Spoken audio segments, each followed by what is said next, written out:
السلام علیکم ورحمۃ اللہ وبرکاتہ۔ آمن الرسول بما انزل الیہ من ربہ والمؤمنون۔ آمن الرسول، رسول ایمان لے آیا، اشارہ ہے محمد صلی اللہ علیہ وسلم کی طرف جن پر یہ کتاب نازل ہوئی۔ کس پر ایمان لایا؟ بما انزل الیہ، اس چیز پر جو اس کی طرف اتاری گئی۔ کیا اتارا گیا؟ قرآن اور حکمت۔ صرف قرآن میں یاد رکھیے، سورۃ النساء 113 میں آتا ہے وَأَنزَلَ اللَّهُ عَلَيْكَ الْكِتَابَ وَالْحِكْمَةَ، اور اللہ نے آپ پر کتاب اور حکمت اتاری۔ تو بما انزل کا مطلب کیا ہے؟ وہ سب کچھ جو اللہ نے آپ صلی اللہ علیہ وسلم پر اتارا۔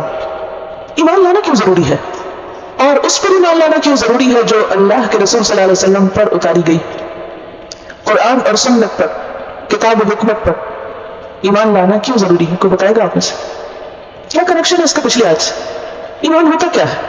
ایمان ہوتا ہے کسی چیز پر ایسا یقین کہ جس میں کوئی شک و شبہ کی گنجائش نہ ہو، یقین کامل، مکمل اعتماد، بھرپور اقرار، پوری قبولیت۔ کیا ہے اس میں؟ اعتماد، یقین، اقرار اور قبولیت۔ یہ تینوں درجے ہیں، یہ مترادف الفاظ نہیں بول رہی میں۔ پہلا ہے اعتماد، یقین، مان جانا کسی چیز کو۔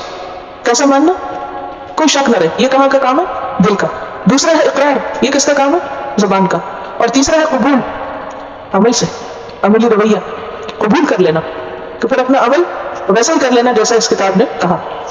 قبولیت، جس کو یہ فکر ہو جائے کہ میں امتحان میں ہوں اور میرے اعمال کا محاسبہ ہو رہا ہے، میرے اعمال کا حساب ہوگا، کیا پھر وہ چین سے بیٹھ سکتا ہے؟ وہ کیا چاہے گا؟ کچھ کرنا چاہے گا۔ چلیے کسی کے بارے میں چھوڑیے، اپنا سوچیے۔ آپ اپنے آپ کو تصور کیجئے کہ ایسی زمین پر جس کا مالک اللہ ہے، اور جس کے اوپر ایسی چھت ہے آسمان کی جس کا مالک اللہ ہے، یہ جسم اللہ کا ہے اور واپسی بھی اسی کی طرف ہے، اور جو کچھ میں کرنی ہوں سب کچھ لکھا جا رہا ہے، ریکارڈ ہو رہا ہے۔ پھر ایک دن سب کھلے گا، مجھے دکھایا جائے گا، پھر جزا و سزا کا دن ہوگا۔ وہ سارے کا سارا فیصلہ اللہ کے ہاتھ میں ہوگا، جسے چاہے گا معاف کرے گا، جسے چاہے گا سزا دے گا۔ تو بتائیے کیا کرنا چاہیں گے پھر آپ کہ اس زمین پر اپنا وقت کیسے گزاریں؟ کس کی مرضی کے مطابق؟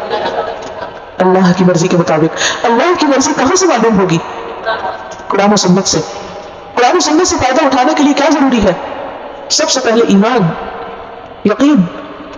اسی لیے تو کیا فرمایا سورۃ البقرہ کے ابتدا میں ذالک الکتاب لا ریب فیہ، کس لیے آئی ہے یہ کتاب جس میں کوئی شک نہیں؟ پورا اعتماد رکھو، یقین رکھو۔ ھدی للمتقین، ہدایت کے لیے آئی، راہ دکھانے کے لیے آئی۔ اور آج آپ کی سورۃ البقرہ مکمل ہو رہی ہے، گویا رہنمائی کا ایک بات مکمل ہوا۔ کس نے کتنی رہنمائی پائی، کتنی ہدایت پائی؟ اس کا انحصار اس یقین پر ہے، یقین کی اس کیفیت پر ہے، ایمان کی اس کیفیت پر ہے۔ جتنا زیادہ آپ کا اس پر اعتماد ہے کہ سب کچھ سچ ہے، اتنا زیادہ آپ اس سے فائدہ اٹھا سکتے ہیں۔ جیسے آپ کسی ڈاکٹر کے پاس جائیں اور وہ آپ کو جو دوا دے اور آپ کے دل میں شک ہو کہ نہیں اس میں کچھ صحیح سمجھا نہیں ہے میرا کیس، اور پتہ نہیں دوا ٹھیک بھی ہے یا نہیں، اور پتہ نہیں آرام آئے گا بھی یا نہیں، کیا ہوگا؟ شفا نہیں ہو سکتا، فائدہ نہیں ہوگا۔ بعض اوقات ایسے ٹیسٹ بھی کیے گئے ہیں کہ جس میں مریضوں کو دوا دینے کی بجائے صرف سادہ پانی دیا گیا ہے، لیکن یہ کہا گیا کہ یہی آپ کے فائدے کا ہے، اور صرف یقین کی قوت کے ساتھ وہ پانی بھی ان کے لیے شفا بن گیا۔ تو یقین کی قوت بہت بڑی قوت ہے، معمولی قوت نہیں ہے۔ ہمارے حالات کی، دلوں کی، زبان کی، عمل کی درستگی کی بنیاد ایمان پر ہے، اللہ پر اعتماد پر ہے۔ جتنا زیادہ پکا یقین ہوگا اتنا زیادہ ہم اپنے آپ کو اس کے حوالے کر دیں گے اپنی خوشی کے ساتھ کہ یار اب چند دن کی تو بات ہے، مشکل بھی ہوگی تو بھی میں وہی کروں گا جو تو چاہتا ہے، جو تجھے پسند ہے۔ اس لیے بات ایمان پر آ گئی۔ آمن الرسول بما انزل الیہ من ربہ، ایمان لے آیا رسول اس چیز پر جو اس کی طرف اتاری گئی اس کے رب کی طرف سے۔ رب کون ہوتا ہے؟ خالق، مالک، مدبر، جس نے اس کو پیدا کیا۔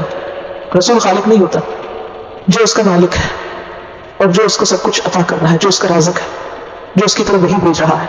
تو رسول اس پر ایمان لے آیا، اور صرف رسول نہیں، والمؤمنون، اور سارے مومن، سارے کے سارے مومن ایمان رکھتے ہیں۔ کیوں؟ اس لیے کہ کوئی شخص مومن کہلا ہی نہیں سکتا جب تک کہ وہ اس چیز کو نہ مانے جو رسول کی طرف بھیجی گئی ہے۔ اہل ایمان کی صف میں کوئی شامل ہی نہیں ہو سکتا جب تک کہ کوئی شخص اس بات پر پکا یقین نہ کر لے جس میں کوئی شک نہ ہو کہ جو کچھ اللہ نے اس کتاب میں بھیجا ہے وہ بالکل سچ ہے۔ میری سمجھ میں آتا ہے یا نہیں آتا، لیکن میں اس کو سچا مانتا ہوں، کیونکہ اس کی طرف سے جس نے یہ دنیا بنائی، جس نے مجھے بنایا، جس نے یہ سب کچھ بنایا، اگر اس کی بنائی ہوئی کائنات میں کوئی خلل نہیں تو اس کتاب میں خلل نہیں ہو سکتا۔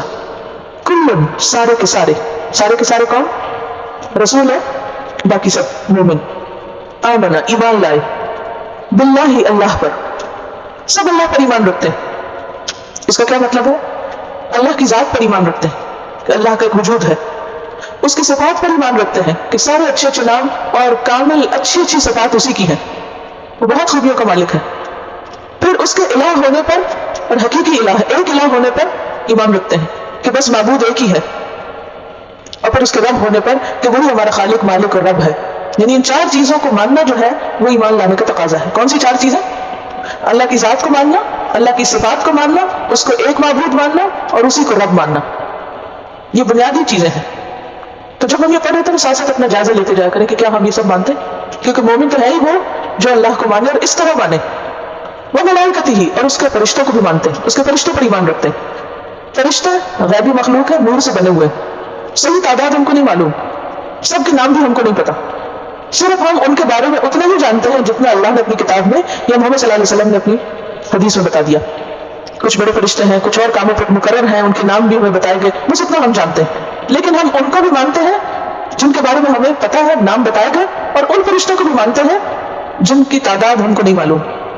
क्यों? इसलिए कि सूरत अल-बकरा के आगाज में आपने पढ़ा था अल्लज़ीना युमिनूना बिल गैब। इस किताब से फायदा वो उठा सकते हैं जो गैब पर ईमान लाते हैं। तो फरिश्तों पर ईमान, ईमान बिल गैब का हिस्सा है, इसके बगैर ईमान मुकम्मल नहीं होता। वकुतुबिही, और उसकी किताबों को भी मानते हैं। कुछ किताबें तो हमें मालूम है, कौन सी? तौरात, ज़बूर, इंजील, कुरान, और कुछ किताबें ऐसी हैं, सहीफे ऐसे हैं कि जिनके बारे में हम कुछ नहीं जानते, उनके नाम भी नहीं पता, उनका कंटेंट भी नहीं पता, किस पैगंबर पर उतरी ये भी नहीं पता, लेकिन हम सब किताबों को मानते हैं। कुतुबिही, उसकी किताबों। और किताबें क्यों भेजी अल्लाह ने? वक्तन फवक्तन, लोगों की हिदायत के लिए, तालीमात है ये, उसके अहकामात हैं।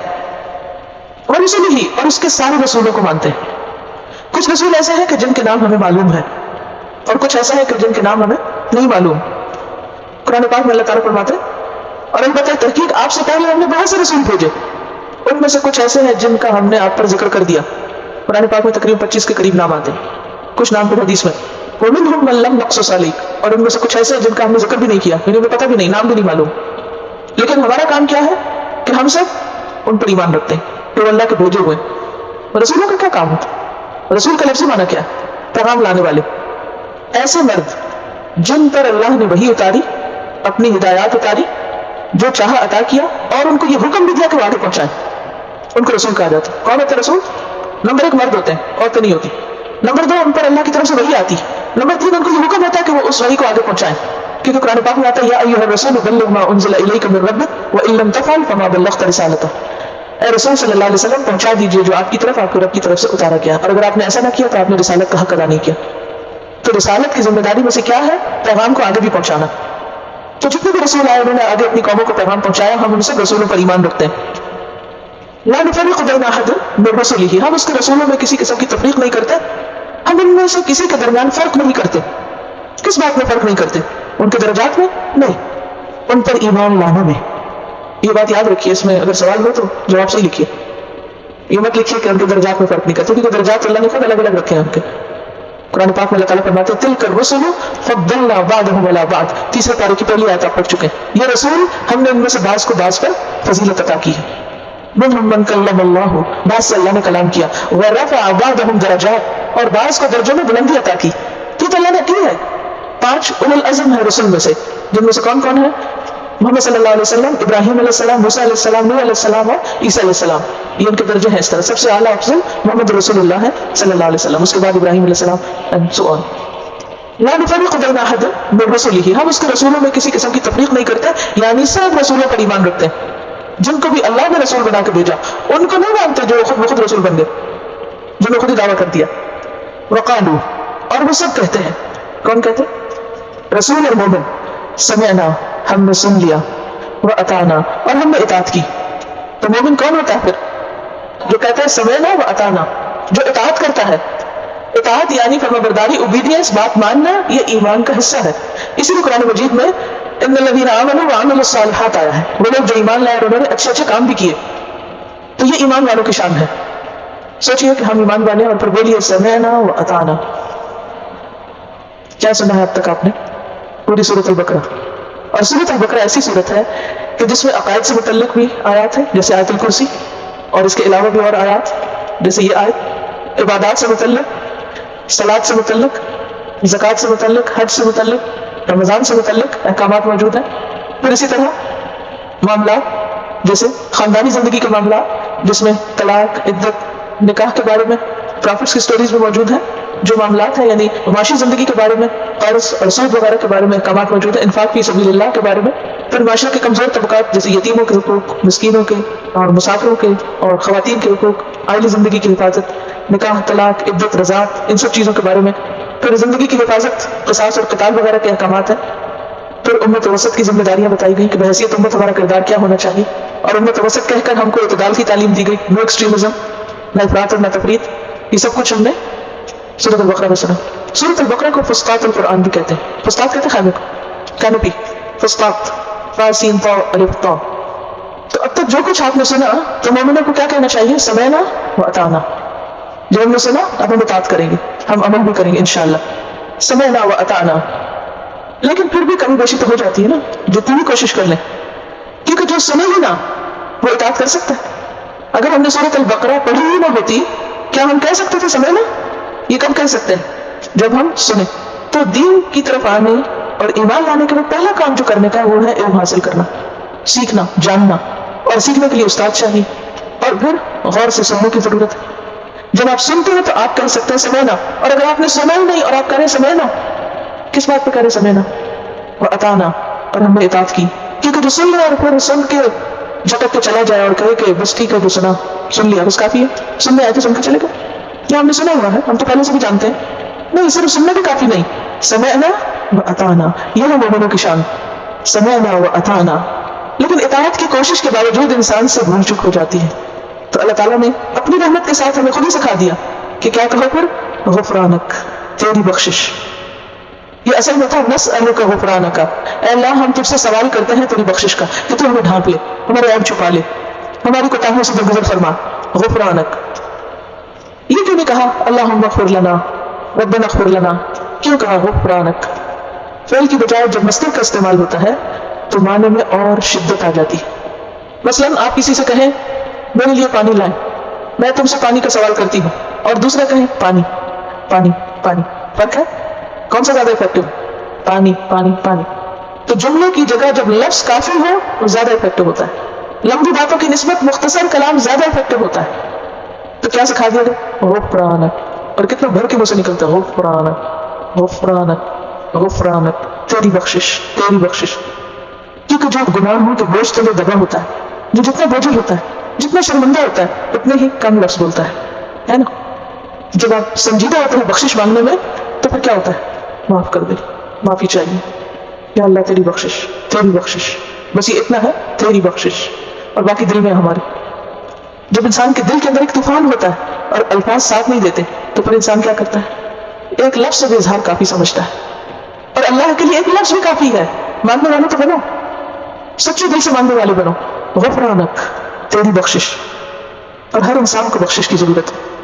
यहाँ रसूल भी कह रहे हैं और ईमान वाले भी कह रहे हैं। रसूलुल्लाह सल्लल्लाहु अलैहि वसल्लम पर तो सूरत उतरी, इज़ा जाअ नस्रुल्लाहि वल फत्ह व रअयत अन्नास यदखुलून फी दीनिल्लाहि अफ़वाजा फसब्बिह बिहम्दि रब्बिका वस्तगफिर। और जब ये सूरत नाजिल हुई तो आप कसरत से इस्तिग़फ़ार किया करते थे। हालांकि आप मासूम थे, आप पर कोई गुनाह नहीं थे, लेकिन इसके बावजूद आप इस्तिग़फ़ार करते। तो ये नहीं समझना चाहिए तो मैंने तो कभी गुनाह किया ही नहीं, तो मैं किस बात की बख्शिश मांगू, मेरी क्या गलती है, मैं क्यों माफी मांगू? हम इंसानों के साथ यही करते हैं ना। अगर कभी दो लोगों की नाराजगी हो जाए तो हम कहते हैं चलो सॉरी कर लो, तो जवाब क्या मिलता है अमूमन? अगर आप किसी को मशवरा दें, मैं क्यों सॉरी करूं, मैंने क्या किया, मेरी तो कोई गलती नहीं, सारी गलती तो उसकी है। तो ये कैसा एटीट्यूड? तकब्बुर वाला ना। तो जो इस्तिग़फ़ार है वो तकब्बुर की नफी करता है कि नहीं यार हम खताओं का इतराफ करते हैं और गलती मानते हैं, तो हमें बख्श दे, तेरी बख्शिश चाहिए, तू माफ कर दे। गुफ़रानक, तेरी माफी चाहिए। क्यों? इसलिए कि कुरान मजीद में आता है वमन यग़फ़िरु ज़ुनूबा इल्लल्लाह, अल्लाह के सिवा कौन है जो गुनाह माफ कर सकता हो? कोई कर ही नहीं सकता जब तक वो माफ न करे। गुफ़रानक, रब्बना, ऐ हमारे रब, ऐ हमारे रब, और इसे अपनाइयत है, ऐ वो जिसने हमको पैदा किया, ऐ वो जो हमें खिलाता है पिलाता है, जो हमारी सारी जरूरियात का ख्याल रखता है। रब्बना व इलैकल मसीर, तेरी ही तरफ लौटना है, तेरी तरफ वापसी। आगाज में मेरी बात हुई थी, जहां से आए वहीं जाना है, भागने की कोई जगह नहीं, इधर उधर नहीं खिसक सकते, कहीं गुम नहीं हो सकते। वो याद है बनी इसराइल के एक शख्स को बड़ा डर लगता था अल्लाह से, जो मरने लगा तो अपनी औलाद को बुलाया, जब मैं मर जाऊंगा तो मेरे जिस्म को जला के राख के 3 हिस्से करना, एक को हवा में उड़ा देना, एक को पानी में बहा देना और एक को मिट्टी में दबा देना। दूसरा अल्लाह ताला मुझे जमा नहीं कर सके, मुझे इकट्ठा नहीं कर सकते। जो ये उसके साथ ये किया, उसकी औलाद में अल्लाह ताला ने हवा के फरिश्तों को हुक्म दिया एक एक जर्रा इकट्ठा करना, पानी के फरिश्तों को हुक्म दिया एक एक जर्रा निकाल लो, जमीन के फरिश्तों को हुक्म दिया एक एक जर्रा निकाल लो, और वो एक सेकंड में दोबारा पूरा तैयार करके खड़ा कर दिया गया। पूछो क्यों ऐसा किया? तुझसे डर लगता था, कहा जा तुझे बख्श दिया। जो डरने वाला है वो बख्श दिया जाता है, अल्लाह उस पर अपनी रहमत करता है, इसी का नाम तकवा है। और डरता कौन है? जिसे अपने गुनाह नजर आते हो, जिसे अपनी गलतियां नजर नहीं आती वो नहीं डरता। वो कहता मैंने क्या किया, डन नथिंग रॉन्ग, मुझे तो गलती आई नहीं, वो तो सिर्फ अपनी पाकीज़गी का दावा करता रहता है। रब्बना व इलैकल मसीर, अल्लाह तेरी तरफ लौटना है। और आपको ये याद रहे कि ये जो आखिरी दो आयात हैं आमन रसूल से सूरत के इख्तिताम तक, ये बहुत ही बबरकत आयात है। नबी सल्लल्लाहु अलैहि वसल्लम ने फरमाया जो शख्स रात को उन्हें पढ़ लेता है उसे रात भर के लिए काफी हो जाती है। मुस्लिम अहमद की रिवायत में आता है ऊतीतु हाज़िहिल आयात मिन आखिर सूरतिल बकरा मिन कंज़िन तहतल अर्शी वलम युअतहुन्ना नबिय्युन क़ब्ली, कि सूरत बकरा की ये आखिरी आयत मुझे अर्श के नीचे एक खजाने से मिली है जो मुझसे पहले किसी नबी को नहीं दी गई। तो खुशकिस्मत है आप जो मोहम्मद सल्लल्लाहु अलैहि वसल्लम की उम्मत है कि आपको ये आयत मिली। कोशिश करो कि इनको ज़बानी याद कर लें, और अगर ज़बानी याद हो तो हर रात इनको पढ़ना न भूलें। सही मुस्लिम की रिवायत में आता है फुतिहत लहा अबवाबुस समाई इंद नुज़ूलिहा, इनके उतरने के वक्त जब ये नाज़िल हो रही थी तो आसमान के दरवाजे खोल दिए गए। ऐसा था ना कि जैसे किसी बड़े पैलेस के दरवाजे होते हैं तो हर रोज नहीं वो खुलते, कब खोले जाते हैं तो किसी वीआईपी को आना। इसी तरह ये आयत इतनी स्पेशल है कि जब ये उतरने लगी तो आसमान के दरवाजे खुल गए। और बुखारी की रिवायत में आता है मन क़रअहा फ़ी लैलतिन कफ़ताहु, जो किसी रात को इन्हें पढ़ता है उसके लिए काफ़ी हो जाती है। ये कहना तो बहुत आसान है व इलैकल मसीर, लेकिन वापसी का सफ़र अगर किसी करीबी रिश्तेदार का याद हो, आपके प्यारों में से किसी की वापसी यानी फौत होने के बाद अल्लाह के पास जाने का कोई मंजर याद हो, जुदाई का वक्त, किसी अजीज की मौत का वक्त, रुखसती का वक्त। रुखसती तो आपने देखा होगा लड़कियों की शादी के बाद भी होती है, हालांकि खुशी का वक्त होता है, लेकिन रुखसती का लफ्ज़ जुदाई का वक्त चीज़ ही ऐसी है कि जो इंसान को हिला के रख देता है। तो ये जो इस दुनिया में हम कितने गाफिल हैं, कितने महर हैं, कितने मनोमत हैं, भूल ही है ना वापसी, भूला हुआ है वापस जाना, लेकिन जाना तो है, पलटना तो है एक दिन। और किस लिए पलटना है, कैसे पलटना है? अल्लाह ताला फरमाते हैं या अय्युहल इंसान इन्नका कादिहुन इला रब्बिका कदहन फमुलाक़ीह, ए इंसान तो कुशा कुशा अपने रब की तरफ चलता चला जा रहा है, फिर उससे जा मिलेगा। कहाँ जाके ठहरना हम सबको?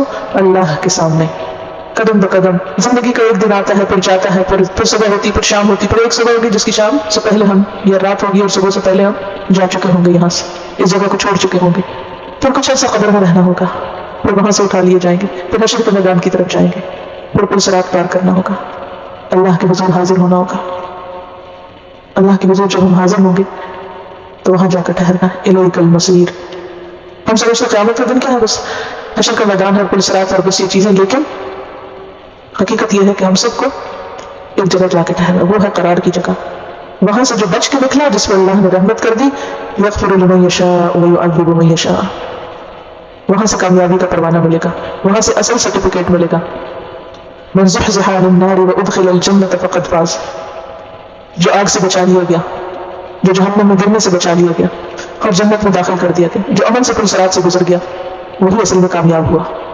दुनिया की कामयाबी कोई हैसियत नहीं रखती, कितने भी बड़े मोहल्लात हो हमारे पास, कितने भी बड़े बिजनेस हो, कितनी भी शानदार गाड़ियां हो, कितने भी आरामदेह जगह पर हम रहते हो, लेकिन ये सब छोड़ जाना है और वापसी अल्लाह की तरफ है। व इलैकल मसीर, व इलैकल मसीर, उसी की तरफ पलटना है। इन्ना इलैना इयाबहुम सुम्मा इन्ना अलैना हिसाबहुम, हमारी ही तरफ लौटना है और हमारे ही ज़िम्मे हिसाब है। हम सबको सोचना चाहिए कितनी तैयारी है, क्या कुछ तैयार करके रखा है। दुनिया के किसी भी सफर के लिए कैसे कैसे तैयारियां करते हैं, ये ना छूट जाए, वो ना छूट जाए, छोटी छोटी चीजों का ख्याल रखते हैं। और अगर छोटी सी चीज भी रह जाए, मसलन टूथ ब्रश घर में रह जाए जाते हुए, तो कैसी कोफ्त होती, इन्हीं क्यों नहीं रखा था, कैसी अजियत होती। लेकिन आखिरत के नामे अमाल में अगर फराइज में से किसी चीज की कमी रहेगी तो कोई तकलीफ नहीं होगी, कोई मुश्किल नहीं होगी, ऐसे बस पार हो जाएंगे। जहाँ दिलों का हिसाब और रिकॉर्ड चेक किए जाएंगे, वहाँ ज़ाहिरी अमाल की कोई पूछ नहीं। हमने कैसे सोच लिया कि अल्लाह गफूर रहीम है, लिहाजा अमल की जरूरत नहीं, कुछ मेहनत और कुछ करने की जरूरत नहीं। ये नफ्स का धोखा है। अल्लाह गफूर रहीम है, इसके बावजूद दुनिया में तकलीफें आती है ना, बीमारियां आती है, मुसीबतें आती हैं, हालांकि वो गफूर रहीम है। इसी तरह वो गफूर रहीम है और आखिरत में जिसे चाहे पकड़ ले। लिहाजा अपनी तरफ से कोशिश और तैयारी की जरूरत है। हम मेहनत करते रहें, फिर अल्लाह पर मामला छोड़ दें। और बात यह है कि अल्लाह ने जो कुछ हम पर वाजिब किया है, जो लाजिम किया है, वो ऐसा नहीं जो हम कर न सकते। फमा ला युकल्लिफुल्लाहु नफ्सन इल्ला वुसअहा, अल्लाह किसी पे मशक्कत नहीं डालता, किसी पे तकलीफ नहीं डालता। ला युकल्लिफुल्लाहु नफ्सन, किसी जान पर, किसी नफ्स पर अल्लाह बोझ नहीं डालता इल्ला वुसअहा, मगर जितनी उसमें कैपेसिटी होती है। पहला मतलब तो इस आयत का यह है कि जो कुछ भी अल्लाह ताला ने हम पर फराइज आयद किए हैं, जो भी जिम्मेदारियां हम पर डाली गई हैं, जो कुछ भी हमें करने को कहा गया है, उसमें से कुछ भी ऐसा नहीं कि जो हम कर नहीं सकते थे। अल्लाह ने बस उतना ही बोल डाला जितना हम उठा सकते थे। 50 नमाजें नहीं हम पे फर्ज की, कितनी डाली?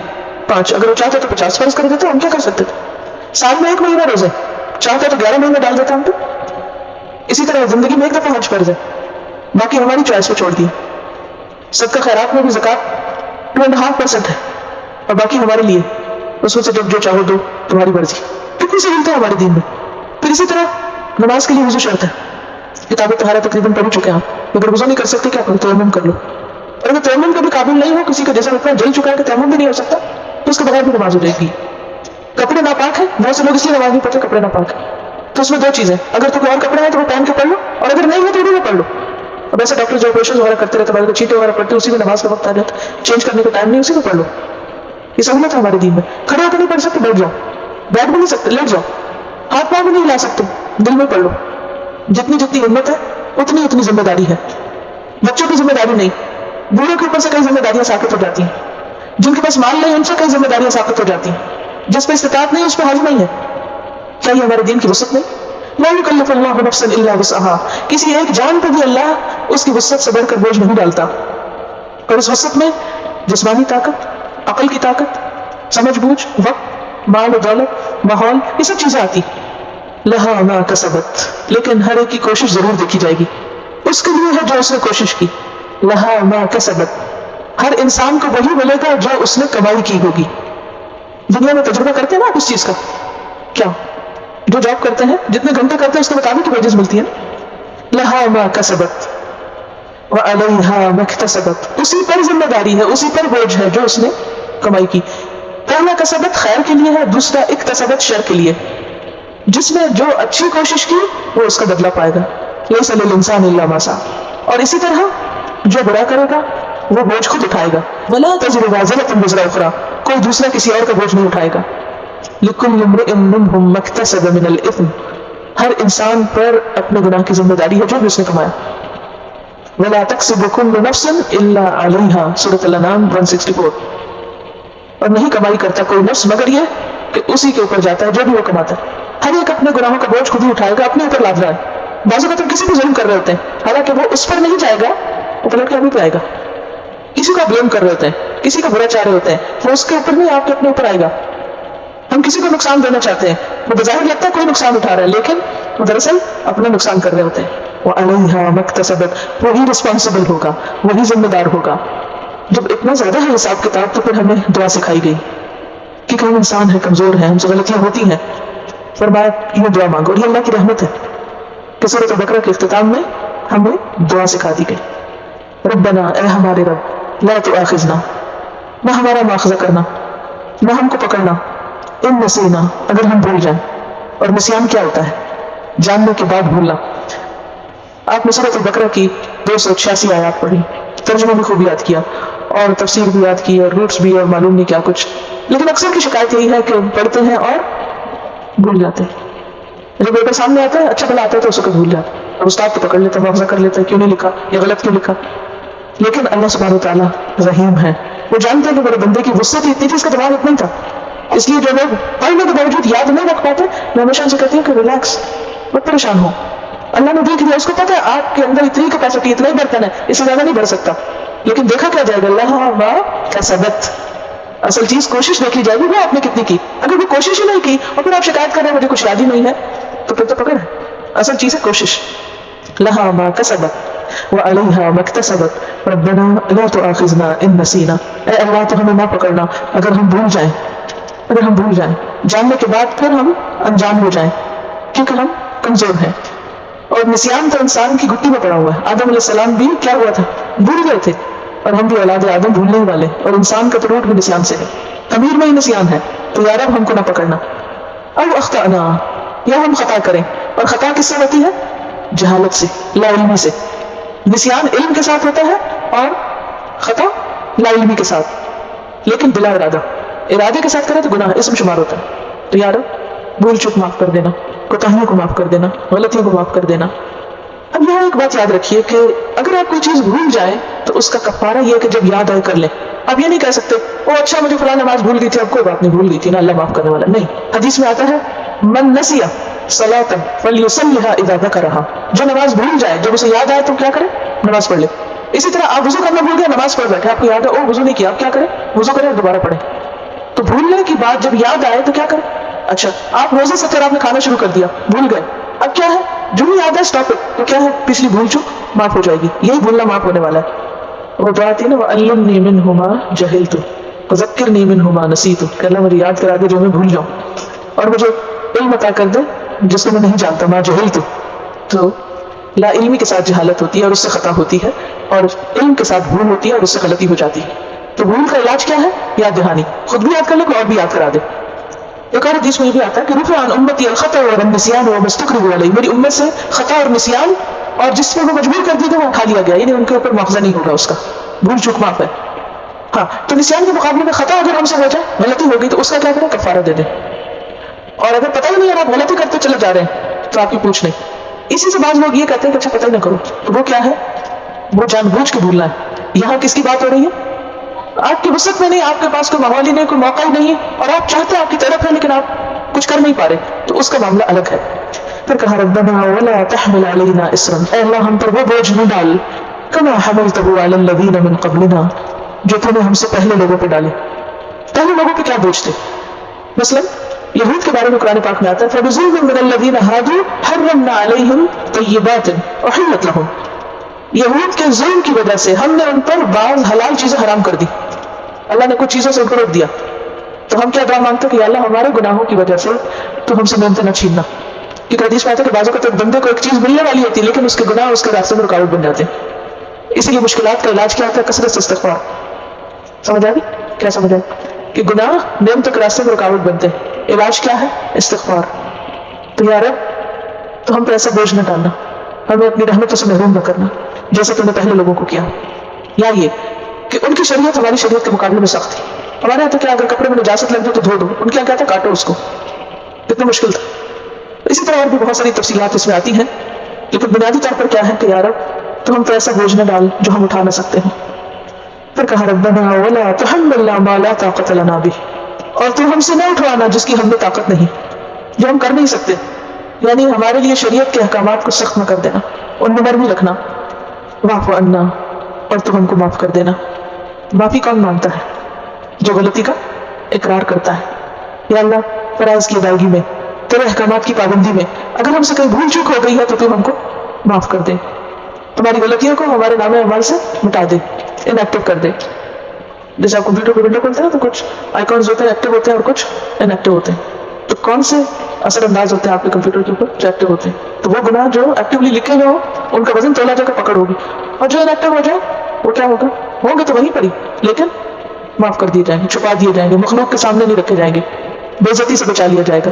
اسی لیے دعا مانگی واغفر لنا, اور ہم کو ڈھانپ دے, ورحمنا, اور ہم پر رحم فرما. ڈھانپنے کی بات کیوں ہے, کیونکہ کوئی بھی گناہ کیا ہے, عیب, گندگی, شرمندگی, لیکن انسان ہے غلطیاں ہوتی چلی جاتی.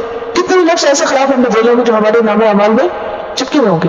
اب دیکھیے کہ بعضوں کا تو اپنی ریکارڈ کی ہوئی آواز نہیں سن سکتے, اپنی تصویر نہیں دیکھ سکتے. کہیں کوئی ویڈیو چل رہی ہے تو شرمندگی ہوتی ہے, ایسے ہاتھ اٹھایا تھا, ایسا دیکھا تھا, بال کہتے تھے, دوپٹہ تو سیدھا ہی نہیں کیا ہوا تھا. کتنے کانشیس ہوتے ہیں ہم, گھنٹوں شیشہ دیکھتے رہتے ہیں, یہاں سے ٹھیک ہے, یہاں سے ٹھیک ہے, لیکن ہمیں اعمال جب کھلے گا تو ساری گندگی سامنے نظر آ جائے گی. تو ساری مخلوق کے سامنے اگر اللہ نے دکھا دیا, دیکھو دیکھو جس کو تم بہت نیک سمجھتے تو یہ تھا, اس سے بڑی ذلت رسوائی کو ہو سکتی ہے. اسی لیے ہم دعا مانگتے ولا تخزنا یوم القیامہ, اللہ نے قیامت کے دن رسوا نہ کرنا, شرمندہ نہ کرنا, ہم کو معاف کر دینا. ورحمنا, اور ہم پر رحم فرمانا. تیری رحمت کے طلبگار ہے, کیونکہ تیری رحمت کے بغیر تو کوئی جنت میں جا ہی نہیں سکتا. کتنی بھی معافی ہو جائے, کتنے بھی نیک ہو جائے ہم, لیکن جب تک تو نہ رحم کرے کامیابی نہیں ہو سکتی. تو ہم پہ رحم کر دینا. انت مولانا, تو ہی ہمارا مولا ہے, تو ہی مددگار ہے, تو ہی ہمارے تمام معاملات کا ذمہ دار ہے, تو ہی ہم کو درست کر سکتا ہے. تجھے پہ ہم توکل کرتے ہیں, ایاک نعبد و ایاک نستعین, تجھے پہ ہمارا بھروسہ, تجھے سے مدد مانگتے. فانصرنا علی القوم الکافرین, تو ہماری کافر قوم کے مقابلے میں مدد فرما. اور یہ مدد دو طرح سے ہوتی ہے, قول سے بھی اور عمل سے بھی, یعنی بیان سے, حجت سے. ہمیں ایسا دلائل عطا کر کہ ہم جس دین پر ہیں اس کو خود بھی سچا سمجھیں اور اسے سچا ثابت کر سکیں. جب ایسا مقابلہ ہو کہ لوگ تیرا انکار کریں کفر کیا ہے؟ اللہ کو نہ ماننا، اس کے رسولوں کا نہ ماننا، اس کی کتابوں کا نہ ماننا، آخرت کے دن کو نہ ماننا. تو جو ایسے لوگ ہیں جو ان چیزوں کو نہیں مانتے، جب ان کے ساتھ ہمارا معاملہ ہو تو ہم ان کے سامنے کمزور نہ پڑیں. ہم دلائل کے ساتھ تیرے دین کی مدد کریں اور تو ہماری مدد کر. اور اسی طرح عملی میدان میں بھی اگر ضرورت پیش آئے تو ہماری مدد فرما، کیونکہ اللہ کی مدد کے بغیر کوئی بھی استقامت اختیار نہیں کر سکتا، کوئی بھی کامیاب نہیں ہو سکتا. آپ صلی اللہ علیہ وسلم نے ان آیات کے بعد آمین کہنے کے لیے کہا. ٹھیک ہے، یہاں پر سورۃ البقرہ مکمل ہوتی ہے. اور سورۃ البقرہ کی فضیلت کے بارے میں آپ نے شروع میں احادیث سنی تھی. نبی صلی اللہ علیہ وسلم نے فرمایا کہ قیامت کے دن قرآن اور اس کے پڑھنے والے لائے جائیں گے. یؤتی یوم القیامت بالقرآن واہلہ، قرآن اور قرآن والوں کو ساتھ لایا جائے گا، یعنی قرآن بھی آئے گا اور اس کے پڑھنے والے. اب سوچیے جیسے ایک پروسیشن ہوتا ہے، حشر کا میدان میں اتنی مخلوق ہوگی اور وہ لوگ خصوصی طور پر جو قرآن کے ساتھ شغف رکھتے ہوئے گروہ کی شکل میں لائے جائیں گے. سوچیے، اب دعا کیجیے اللہ کو قرآن والوں میں سے اٹھائے.